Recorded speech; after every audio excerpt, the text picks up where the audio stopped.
खूनी कुआं। सीमा गर्मियों की छुट्टियों में अपनी नानी के गांव आई थी। सीमा नानी के घर पहुंचने के बाद अपनी नानी के पैर छूती है और उनसे आशीर्वाद लेती है। तभी उसकी नानी उससे कहती है, इतनी बड़ी हो गई मेरी सीमा, चल जल्दी से हाथ मुंह धो ले, मैं तेरे लिए खाना लगा देती हूँ। भूख लगी होगी ना? हाँ नानी, भूख तो लग रही है मुझे, आपके हाथ के बने हुए पीले दाल और चावल खाने की। कितना टाइम हो गया है मुझे आपके हाथ का बना हुआ दाल चावल खाए हुए। तू तो नौकरी में व्यस्त थी, तो तुझे कहाँ से टाइम मिलेगा अपनी नानी के लिए? और जब इतने टाइम बाद आई है तो ज्यादा टाइम के लिए रुक कर जाएगी तू। हाँ नानी, इस बार पूरे 2 महीने के लिए आई हूँ। सीमा की नानी अंदर जाकर उसके लिए खाना बनाने लगती है। सीमा कमरे में अकेली होती है, तभी उसे किसी औरत के रोने की आवाज सुनाई देती है। वो कभी खिड़की से बाहर झांकती है तो कभी दरवाजे से बाहर झांकती है। उसे समझ में नहीं आ रहा होता है कि आखिर रो कौन रहा है। तभी नानी खाना लेकर आ जाती है। वो अपनी नानी से कहती है, नानी, कोई औरत रो रही है क्या?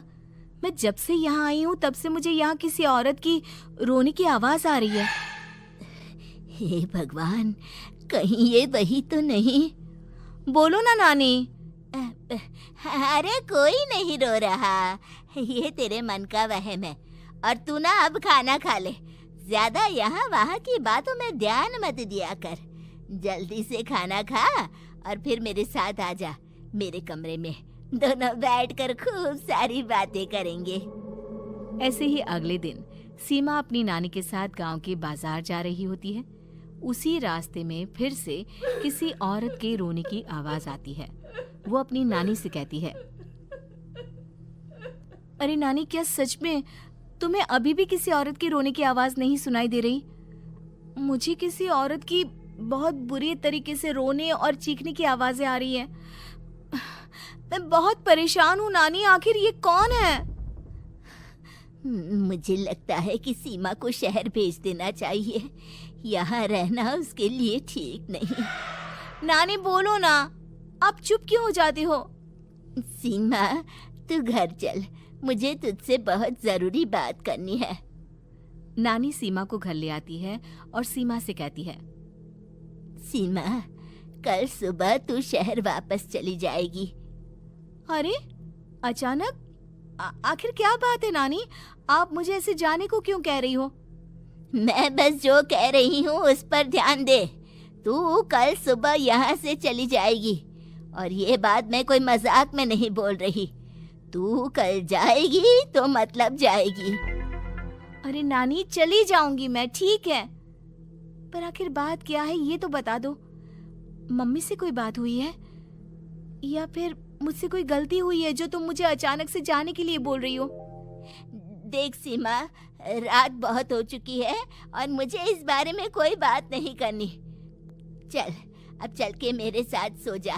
सुबह की बस पकड़कर तुझे शहर भी तो जाना है। सीमा को अपनी नानी का ऐसा व्यवहार देखकर बहुत ही अजीब लगता है। उसे कुछ समझ में नहीं आ रहा होता है कि आखिर उसकी नानी उसे अचानक से गांव छोड़कर जाने के लिए क्यों कह रही है।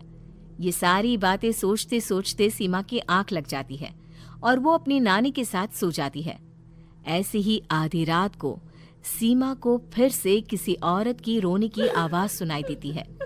वो उस औरत की आवाज सुनकर बार बार करवटें बदल रही होती है और तभी उसे सपने में भी एक अजीब सी औरत की परछाई दिखाई देती है, जो इतना चीख चीख कर रो रही होती है कि सीमा डरकर उठ जाती है। वो पूरे पसीने पसीने हो रही होती है। वो अपने आसपास देखती है तो घर में बिल्कुल शांति का माहौल होता है। सीमा घबरा जाती है। वो अपनी नानी को जगाने की कोशिश करती है, मगर उसकी नानी नहीं जगती। सीमा को फिर से उस औरत की रोने की आवाज सुनाई देती है। आखिरकार सीमा अपने आप को रोक नहीं पाती और वो घर का दरवाजा खोलकर बाहर निकलती है। आखिर ये माजरा क्या है? आज तो मैं पता करके रहूंगी। अब आवाज का पीछा करते हुए सीमा आधी रात को गांव के चौपाल के पास बने कुएं के पास पहुंच जाती है, जहां कुएं की चारों ओर बेड़ियां लगी होती हैं उन बेड़ियों में लगे हुए ताले के साथ एक लाल रंग का कपड़ा और माता रानी का कलावा बंधा होता है। उस कुएं में से सीमा को किसी के रोने की आवाज आती है। सीमा परेशान हो जाती है। इस कुएं में कौन है? कौन है यहाँ? सुनो, कौन है? कौन रो रहा है? वो चिल्ला चिल्ला कर पूछती है और साथ ही लोगों को जगाने की कोशिश करती है, मगर किसी को भी उसकी आवाज सुनाई नहीं देती। अब सीमा खुद उस कुएं के पास की बेड़ियों और तालों को खोलने की कोशिश करती है और किसी तरह कुछ देर की मशक्कत के बाद सीमा उसको खोल भी देती है। और जैसे ही वो कुआं खोलकर उसके अंदर झांकती है, सीमा उस कुएं में गिर जाती है। इतने में उसकी नानी की नींद भी खुल जाती है और सीमा को पास ना देखकर नानी परेशान हो जाती है। नानी घबराकर पूरे घर में उसे ढूंढने की कोशिश करती है, जिसके बाद उसकी नानी और सभी लोग उस खूनी कुएं के पास जाते हैं और सीमा की नानी कुएं के पास खड़ी होती है।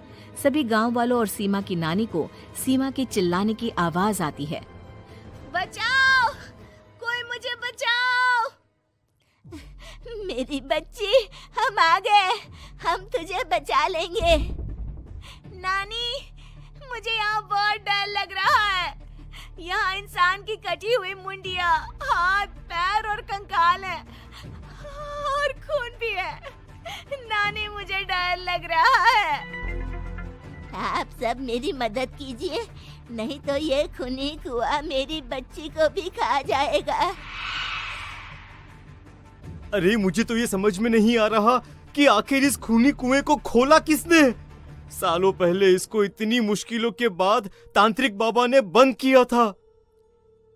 अरे पूरा गांव खूनी कुएं के बारे में अच्छे से जानता है, तो कोई भी जानबूझकर तो ऐसा करेगा नहीं। मतलब किसी ने अनजाने में इसे खोल दिया है भैया।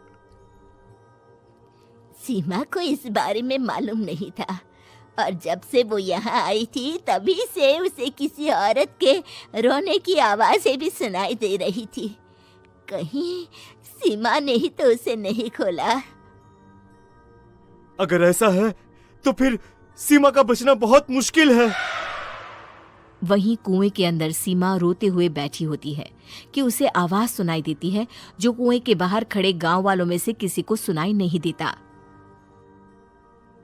आज सालों के बाद मुझे ताजा खून मिलेगा। तेरा खून पीकर आज मैं अपनी प्यास बुझाऊंगा।